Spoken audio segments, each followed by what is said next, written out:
It's Phil. I want to show you the three types of pages you can build within your Sapphire website.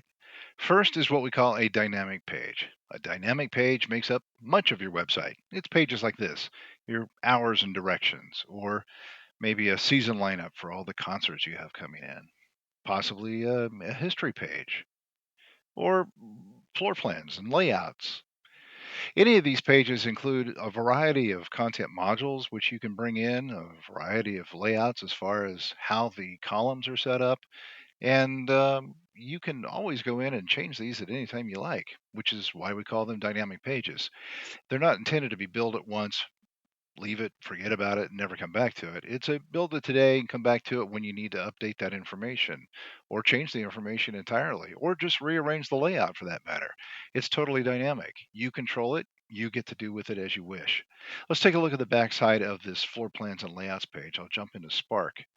And the one thing I want to point out is when you build a brand new dynamic page and you're using the default template, there's only one thing it's going to require, and that's the title. It's going to come in and it's going to say, hey, you need to name this page. So we've named it floor plans and layouts. That is something that I recommend that you always make available on all your pages. It's always going to be there, but you could hide it if you wished just by going to the power dots and choose hide. I don't recommend it.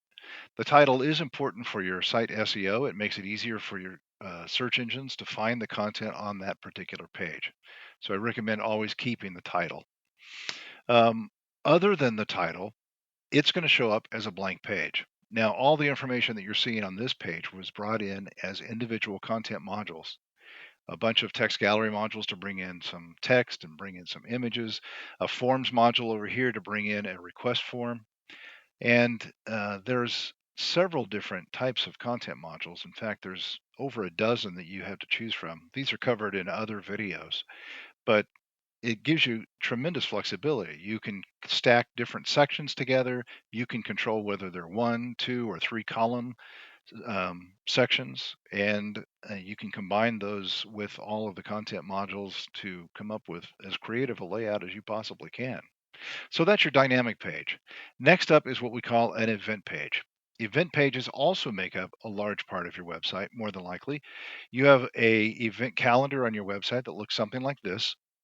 And all of these event listings on here are being powered by the event pages, which have been built behind the scenes. So let's take a look at Little Women. I'll click on Little Women and we'll go into the actual event page. And you'll see it's kind of a special kind of a layout in this case, and that there's an image over here and there's some different things we haven't seen on the dynamic page, which is the buy button. And you see the dates and the cost. And down below, we have some for sale items which are appearing on the page. Let's jump into Spark and I'll explain these a little more in detail.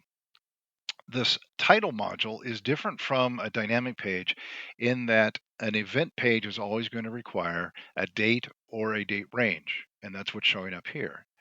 And because this particular event page has, excuse me, tickets which are for sale, it's causing this buy button to appear up in the title module along with the cost range or the price range of what all the tickets are costing. So a default event template is going to require you to name the page. It's going to require you to date the page. It also includes um, a location module. It's going to require you to assign it to a particular category. It also includes a description module and a media module. The media module is special in that whatever image is showing up on top, now this one has 9 images in it, but this top image here is what's going to feed into your event listings. So when you see the page back over here, let's back up to the performing arts, and this image right here is being powered by this media module. So it's important to always have something loaded into that module when you create a new event page. Now, you have tremendous flexibility still over what you can do. You control how many sections there are, how many columns there are in each section, which modules actually appear and which ones don't. And in that case, it's very similar to a dynamic page. The biggest difference being that it's bringing in a date and then it's loading the title module in a little bit differently. Now, when we go to our business listings, now you may not have business listings on your website. Um, They're very useful for a variety of reasons. So if you don't have business listings and you think it might be something you want to add, talk to your coach. They can get it added to your site very simple and very fast. Business listings might be displaying area businesses. It might be a directory of vendors who are at your fair or festival. It could be a partners directory. If none of those apply, maybe you use the business directory as a facilities directory and you could display all of your space available for rental. So stretch your mind a little bit and you might find a way to use this particular directory that can be turned on very easily on the backside of your website. So here we're looking at the business. This in this case is like an area business directory, and we're looking at attractions, and there's breweries. They're all divided by different categories, and dining is down here too. I'm going to go back up and let's take a look at like the regional zoo. And this is what's powering what appears in that directory is a business page. And in this case, it's listed under the attractions directory or a category, I'm sorry. And it's looking very much like an event in that it has a location and a category and a description and an image that appears. So let's look on the backside. And it is very similar in that the title, the biggest difference here is that there's no date attached to it. So if it's a dated event, it needs to be in your event listings. If it's just a directory listing, it goes into your business directory. It's going to have a location. It's going to require a category. It's going to have a description. And again, it's going to have a media module. And that media module is what's powering the image that appears in your business listings. You have the same options here is that you control the number of sections, you control the number of columns, you control what content modules get brought into the page.